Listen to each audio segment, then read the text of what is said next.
All right, so the Avalanche streaky season continues.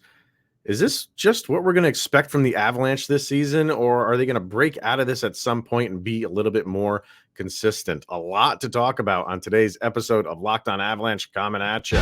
You're Locked On Avalanche, your daily podcast on the Colorado Avalanche. Part of the Locked On Podcast Network, your team every day. All right, everybody, welcome to the Locked On Avalanche podcast. We are part of the Locked On Podcast Network, your team every day. I am your host, Chris Maselli. With me, as always, Mr. Shaggy Von Doom, Kyle Sullivan. Thank you for tuning in, making it your first listen of the day. That's always appreciated. Make sure to follow us on our social media outlets, LOPN_Avalanche on X, Locked On Avalanche on Instagram. Questions, comments, concerns, opinions, lockedonavalanche@gmail.com. And follow us on our YouTube channel over on YouTube. Hit subscribe, get notified when a new show goes live. Make sure you are subscribed to our subtext as well. Link to that is in the show notes below. When you do, you become one of our very special insiders. Chat with Kyle and I one-on-one, and we get your opinion on everything Avalanche, like we definitely will do during this episode on what's going on with the Avs right now. Let's just jump in right there, Mr. Sullivan.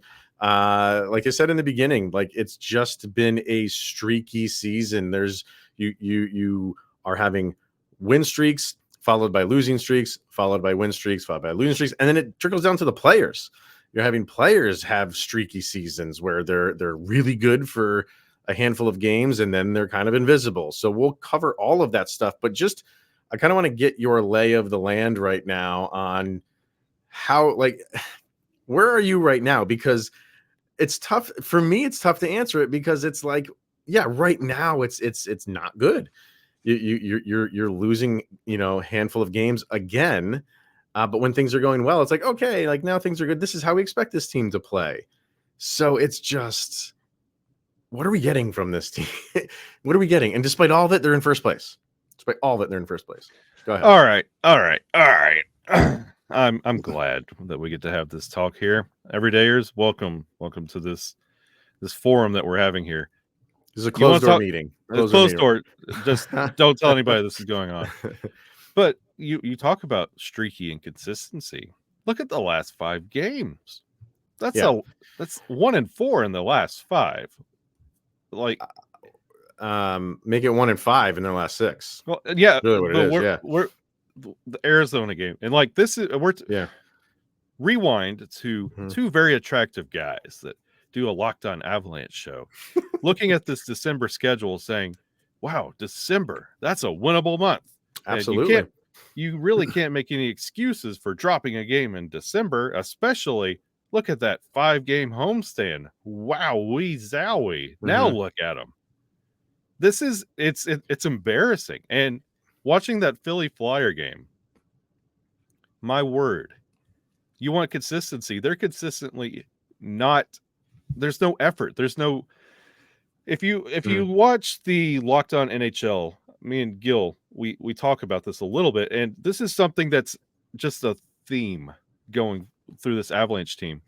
There's no all the small things. Now I know why the song's not being played anymore, because the Avalanche are not doing all the small things to put a team together. Like, on its face, this team should be better than last year.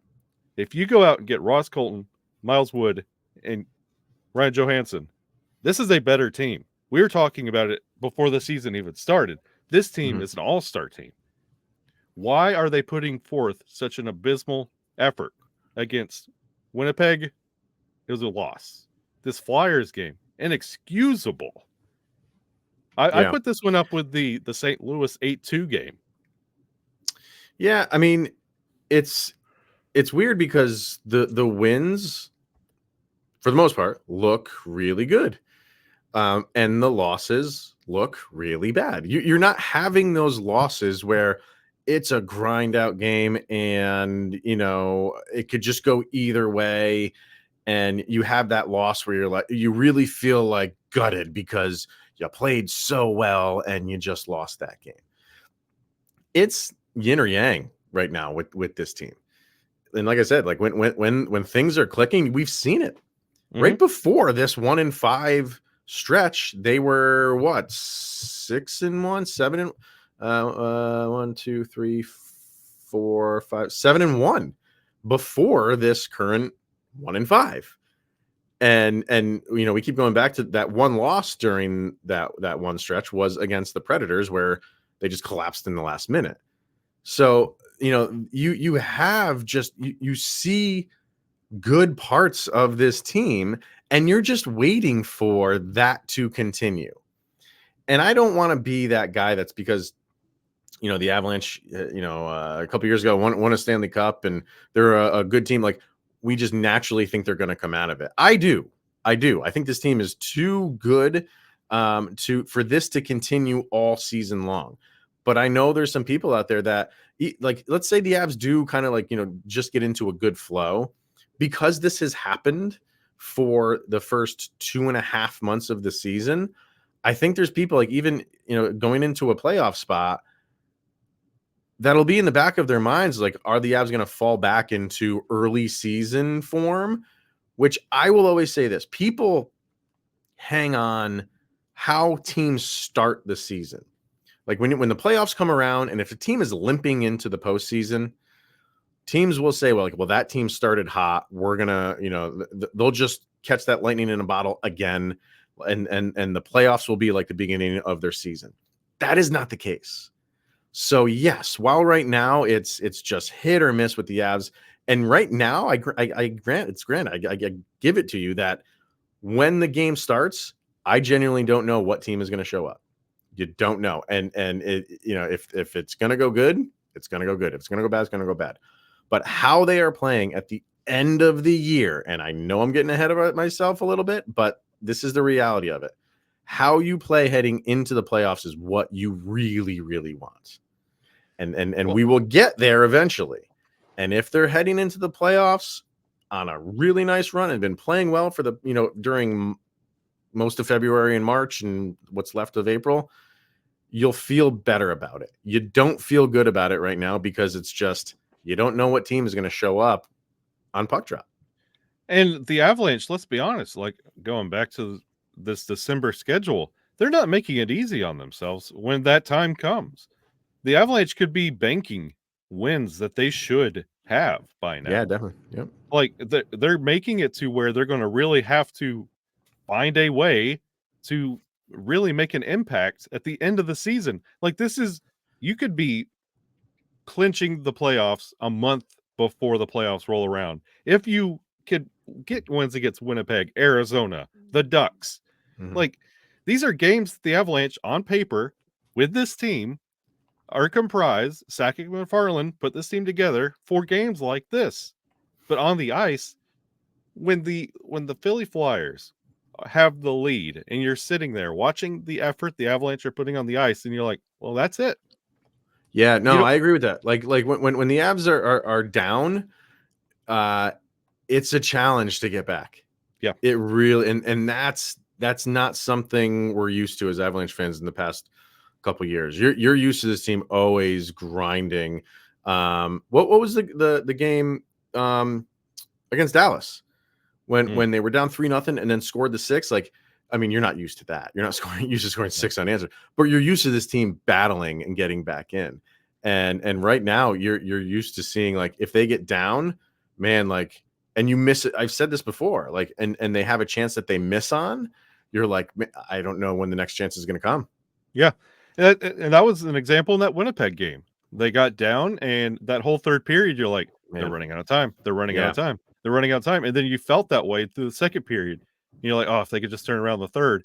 And you look, and it's 13 minutes to go in the third, and then 6 minutes, and then 3. And you're just, the game escapes them, and they can never get out of their own way and put something together.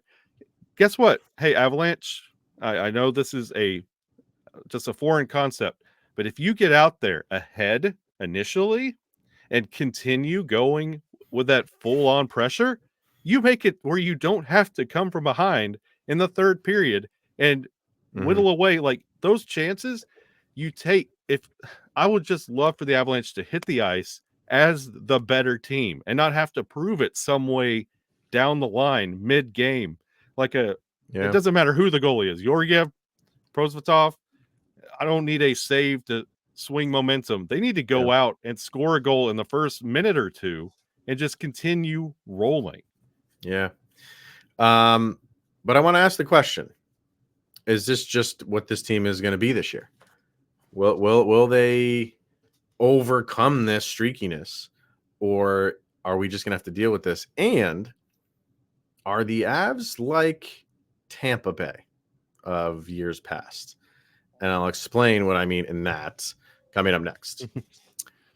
But right now we're going to hear from eBay Motors and its passion, drive, and patience. That's what brings home the winning trophy. It's also what keeps your ride or die alive. eBay Motors has everything you need to maintain your vehicle and level it up to peak performance, from superchargers, roof racks, exhaust kits, LED headlights, and more. Whether you're into the Nathan MacKinnon trilogy of speed, power, or style, eBay Motors has got you covered. With over 122 million parts for your number one ride or die, you'll always find exactly what you're looking for. And with eBay Guaranteed Fit, your part is guaranteed to fit your ride every time or your money back. Because with eBay Motors, you're burning rubber and not cash. With all the parts you need at the prices you want, it's easy to turn your car into the MVP and bring home the win. So keep your ride or die alive at ebaymotors.com. Eligible items only. Exclusions apply. eBay Guaranteed Fit is only available to U.S. customers. All right, so yeah, with the Avs just being, so up and down, we discussed it obviously. The first segment, we've discussed it before. It's just who they are right now. That's their identity. It right now is a streaky team, and you don't know which team you're going to get. Do we expect that to be the story of this year's Colorado Avalanche? Or, I mean, we're not even at the halfway point yet. So, we got a long way to go. Do they correct it and get back to more consistent Avalanche hockey that we've come to know the past handful of seasons? What do you think? For the love of God, I hope this is not the course the Avalanche take for the rest of the season. And honestly, I'm tired of talking about the team and the sum of its parts. And this team needs to go out and prove what they can do. I don't need to hear what Miles Wood can bring to the team, what Ross Colton can bring to the team, what Ryan Johansson can bring to the team, what Mikko Rantanen has done for the team, and Nathan MacKinnon, and what Cale Makar has done for the state of hockey.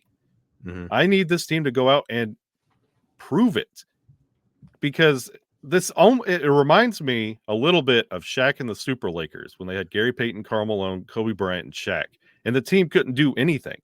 They didn't make an impact. They were put together to be unbeatable. And that we were having that conversation before the season started. But when you see the Avalanche put efforts together like this, and you talk about, well, we have a long way to go. We were just talking about a long way to go at the quarter report of the season. That's gone. Right. And we're coming up. We're almost to the middle of December. And then we have January coming up. This team needs to find their footing now. And with this roster, it should be easier than they are making it on themselves. And it's frustrating because this team can do it. They just need to put the effort together and not just coast in and say, we're the Avalanche and expect them to be that's not enough anymore. You're not even the defending Stanley Cup champions anymore. You're a little bit of old news. Yeah. And you are on the cusp of becoming like the St. Louis Blues of cup winners and like the Washington Capitals. Yeah. Like you had your good year. You got bounced by Seattle last year, and you want to make up for that. And this is not how you do that, because you're going to make it so much harder on yourself, and you're going to be a lower seed when all is said and done. The Avalanche need to get it together if they're trying to get to the cup or take on revenge for getting bounced last year. They're going the opposite direction. Yeah, I mean, you're saying it's streakiness and it trickles down to the players. And right now, like, you're seeing Nathan MacKinnon he's excelling right now. And that's something that we've talked about the past couple of weeks. And now he is hitting his stride. And it's just like, okay, while he's hitting his stride, Mikko Rantanen is going in the opposite direction. Cale Makar, I don't know how much this injury is lingering around for him. Maybe he should have taken a couple more days or games off to get back to maybe a little bit healthier. I don't know. But there's so many moving parts where, guys are starting to play well while other guys are, on a downswing. And you just have to feel like at sooner or later, all this stuff should come together. You've seen it all come together. And when it goes wrong, it just needs to go wrong for just one game. You're going to lose games. You're going and that was what the Avalanche were so good at, was bouncing back. Yes. And not having 2-game losing streaks. You know what I mean? Like they're in that cup run, like that, or the cup season, like they were so good at that. And now like the losses just linger. They linger around for some reason. And So, I love the conversation about mixing up the lines. And after the Avalanche won that game, and everybody see what happens when you mix up the lines. Now what do we have to say? it Mixing doesn't up the lines. last. It doesn't last. Right. And guess what? When things are going bad like they are, did you see the end of that Flyers game? Things got right back to normal. Yeah. Because guess what? When the Avs were winning, that's how the lines worked. Yeah. When you mix things up, it's not a permanent fix. Yeah. And you put the roster back because the mixing the lines does not solve everything. And it hasn't solved everything. It's just they have to find the sum of the parts and make it work. Because right now it's not. No, but the amazing thing is, like, and I alluded to it earlier, like they're in first place. The Avs seem to do this, like with there's something in their way. Last year was injuries, and they stay afloat. And they're going through this right now. Now it's on the ice. Last year was off the ice, was just injuries and everything. And this year it's what's happening on the ice is just they can't get everybody on the same page at the same time. And despite that, they're still in first place. Well, so they have that ability to do that. The Avs are 16-9-2. The Philly Flyers that we were laughing and poking fun at are 15-10-2. Yeah, they're right there. So the Central isn't helping. Like, yes, the Avs are up there, but when it comes to the grand scheme of things, if you want to drop this team into the playoffs right now, the way they're playing on the ice, they're not going to be really any team playoff worthy in the West right now. So and that's where I wanted to bring up the Tampa Bay thing, because you said it a few minutes ago that, you know, they keep doing this over the, if this is what defines their season, just the streakiness of a season, they'll end up as a lower seed. Tampa Bay, over the past handful of years, is a team that doesn't care where they are in the playoffs. They just know like they need to get into the playoffs, and then they can do what they, you know, do their damage there. It's worked for them. I'm not saying this is the route that the Avalanche are planning on going. The Avalanche are going to try to right this ship and be a more consistent team throughout the duration of the season. If that doesn't happen, and we do get this up and down season, they still will make the playoffs. And then do you feel like they have the mindset, if that's the way it's going over the course of the season, and then the last month of the year, like, okay, now like the playoffs are in sight, let's just get there. And then literally anything is, we've seen it. Anything is possible in the playoffs. I know that's not where you want to say like, oh, now we have to correct things. But do you think the Avalanche have at least the mindset of like, we know we're a good team. We just got to get to the playoffs. We have more veterans on the team this year than we did last year. No, let us get to the playoffs, and then you know, no holds barred. You know, I Tampa and Colorado, they're the big difference between the two. Tampa earned that right to be whatever seed they wanted to be and go out there and do Tampa. Sure. But I think that was internal with Tampa Bay, because on the outside, people were looking at them and be like, what's wrong with Tampa? They're not as good as it. Their record doesn't reflect what they were last year. And they were like, we want you to think that. Well, and that's not what the Avalanche are doing. I'm not saying this is carbon copy what the Avalanche are doing. I'm just saying with Tampa, they were just like, let people think that, because we know what, you know, we've had injuries and we know this, that, and the third, and then just get into the playoff, and then you'll see what we're really made out of, a veteran team. Well, this Colorado Avalanche team, if that's their secret, wonderful master plan, conspiracy theory, galaxy brain effort that the Colorado Avalanche are trying to do, why would you perform like that on Military Appreciation Night at home against the Philadelphia Flyers? Yeah, no, I know. I'm not saying that's the plan. I'm not saying that's the plan. What I'm saying is like if with like a month left in the season, and they've just accepted that this year is just so up and down, but let's just get to the playoffs. This Colorado Avalanche team, 2023-2024 Colorado Avalanche team, has proved nothing to this point that they are going to do anything of worth in the in the playoffs at all. They could think that all day long and look at themselves in the locker room and say, ha ha, just wait till the playoffs. Show it to me on the ice. Have a 10-0 rout of anybody. I don't care who it is. It could be Anaheim, San Jose. You have Calgary coming up. You have Buffalo coming up. Prove it. Hey, guess what? Last time you saw Buffalo, that was a 4-0 shutout. So prove it to me against someone. Then we might have this conversation. But right now, this Avalanche team has proven nothing. What's our subtext people think? We are going to get to that next. And Gabe Landeskog, Jared Bednar says he's going to be hanging around the team more. Will that just help? We'll talk about that coming up next. Right now, we're going to hear from Sleeper, and we talk about Sleeper all the time. And we talk about how if there is another app out there that's better than Sleeper for daily fantasy hockey and sports, and is there, Kyle Sullivan? There is not. There is simply not a better app than Sleeper. Absolutely not. You could win big by playing daily fantasy hockey on Sleeper, the official daily fantasy app of the Locked On NHL Network. And Sleeper is our number one choice for daily fantasy sports and especially daily fantasy hockey. Because with Sleeper, you can win 100 times your cash in daily fantasy hockey contests. All you have to do is pick a stud like who, Mr. Sullivan, for the Avalanche against the Flames. Ross the Boss Colton. Love it. For some reason, I love that one. So I think I'm going to go with you on Ross Colton.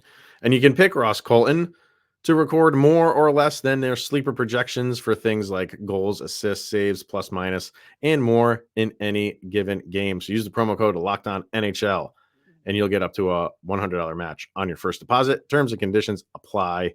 That code is LOCKEDONNHL. See Sleeper's terms of use for details and locational availability.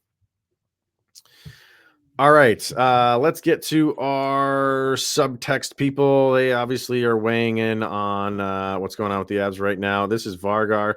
I have a hard time thinking it's not a lack of leadership.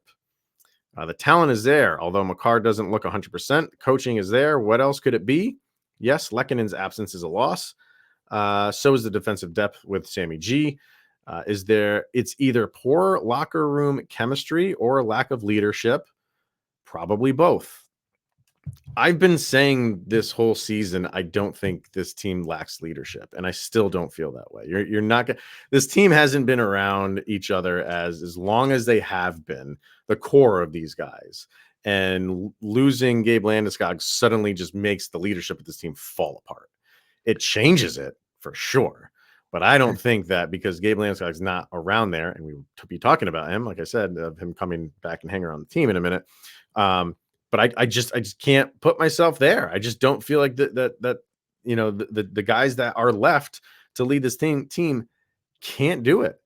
I think it's just they gotta just play better. Sometimes it's all it boils down to, and sometimes we want to like we're talking about, just kind of break it down to the nuts and bolts of it and fine tune things and micromanage all this stuff. Sometimes it's just that, Kyle. Sometimes it's just play better. Stop thinking, like you said, stop thinking that we're just going to walk into a barn and people are going to bow down to the Avalanche. Stop thinking that. Stop overthinking everything and just play better hockey. It's that simple sometimes. I honestly, it might be a little bit of that. Vargar might be touching the. It might not be a lack of leadership, but the Avalanche OGs, the Mikkos, the Kales, the Nates, after stretches like this, you need not so much a leader to direct every game, but somebody to sit up in that locker room and say, guys, this is embarrassing. And turn over to your new guys and say, this is not what we do. And we're going to get back on track. Not just, well, that was unfortunate. We didn't play our best.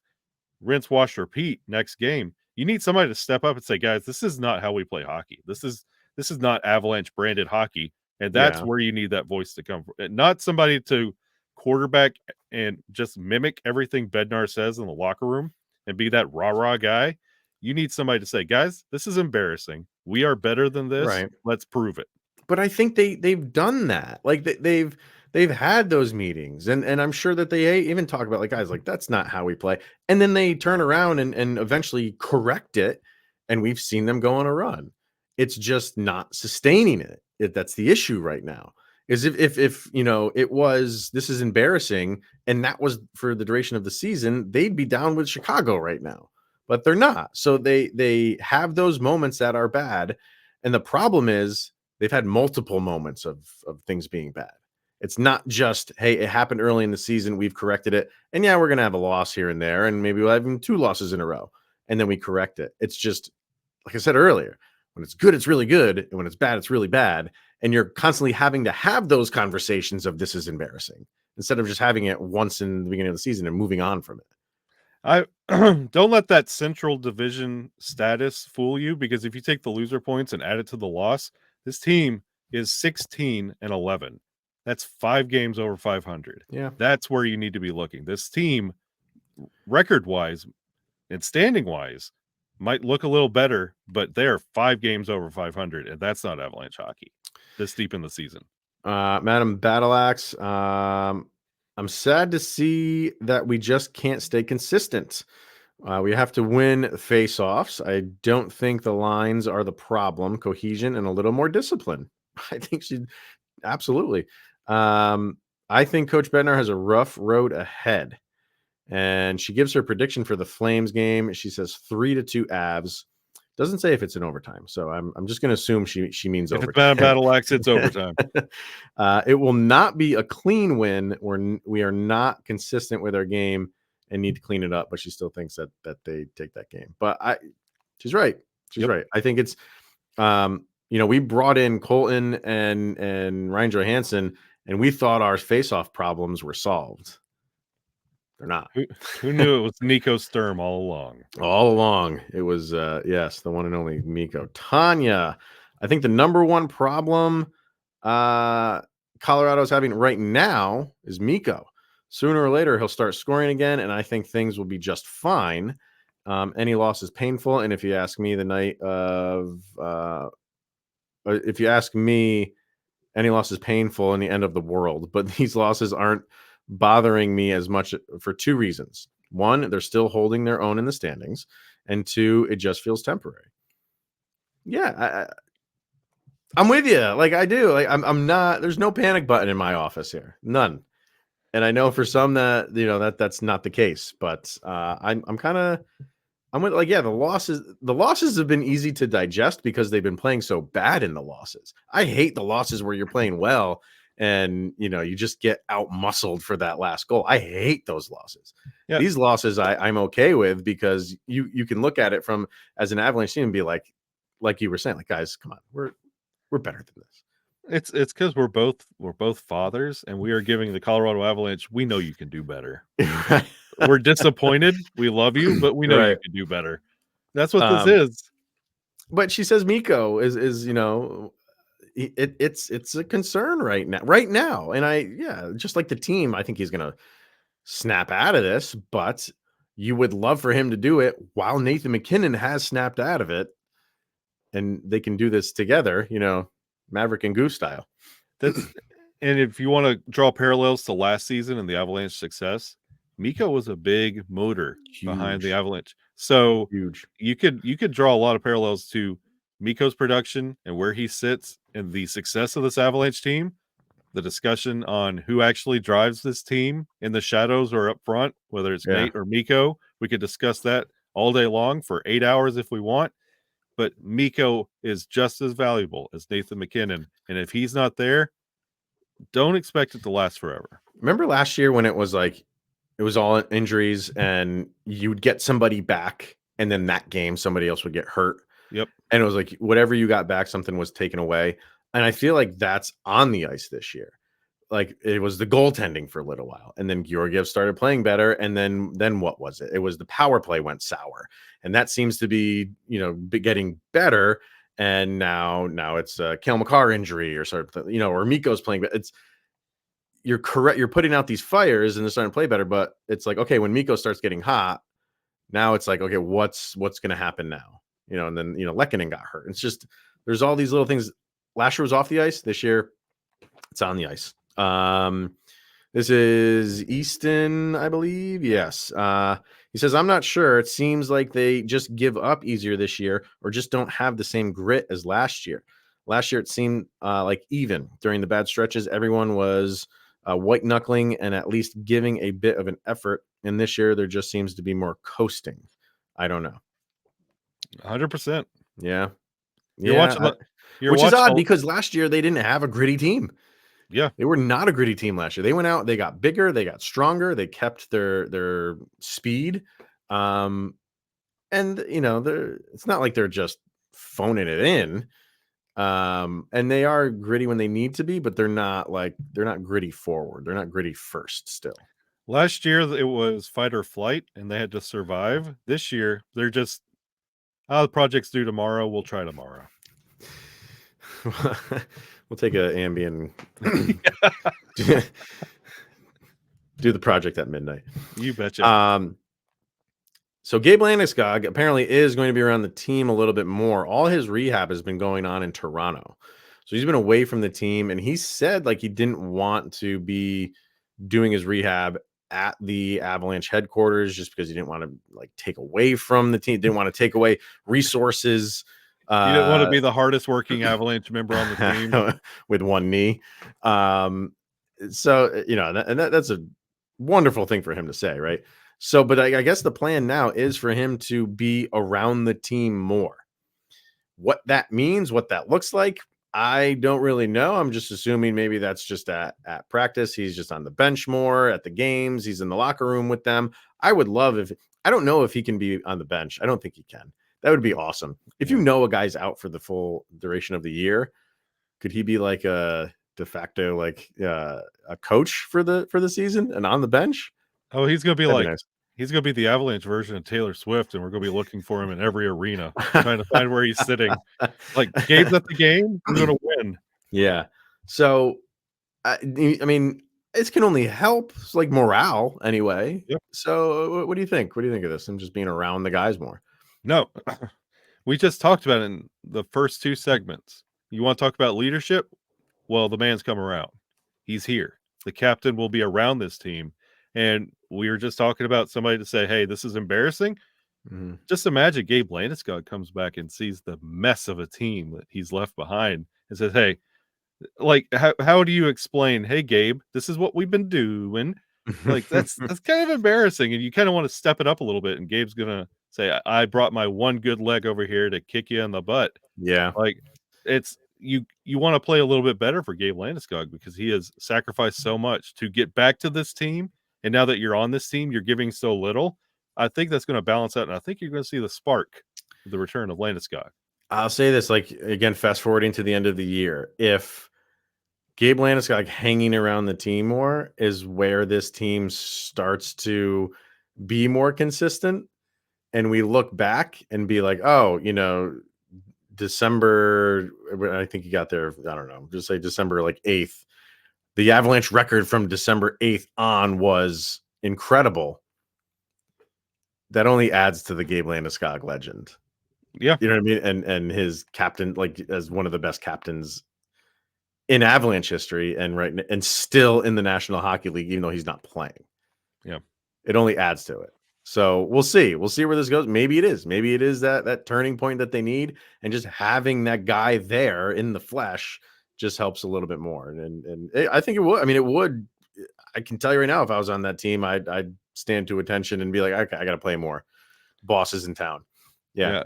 Oh, it would be humbling for the OGs. Yeah. And the new guys, it would be good to see who set the tone and the standard for Colorado Avalanche hockey.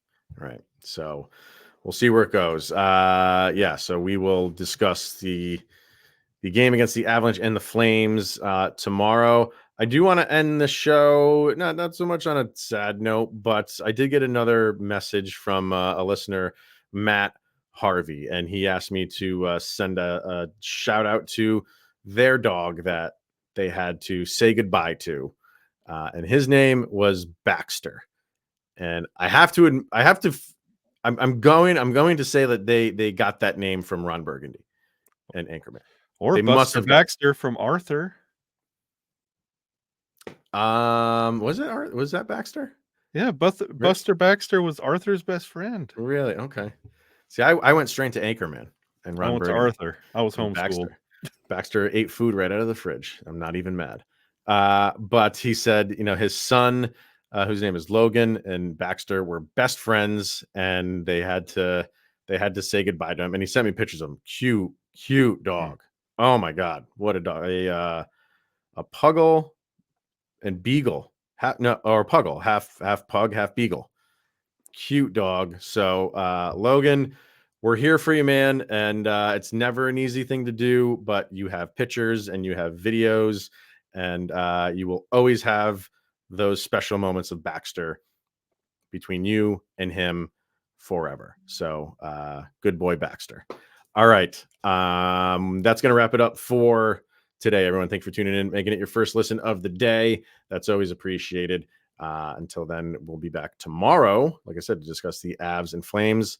Let's get a convincing win here. That would, I think, help people out a little bit. Just get a convincing win. So until then, thank you for tuning in and making it your first listen of the day. He is Mr. Shaggy Von Doom, Kyle Sullivan, and I am Chris Maselli. This is the Locked On Avalanche podcast. We'll see you guys tomorrow.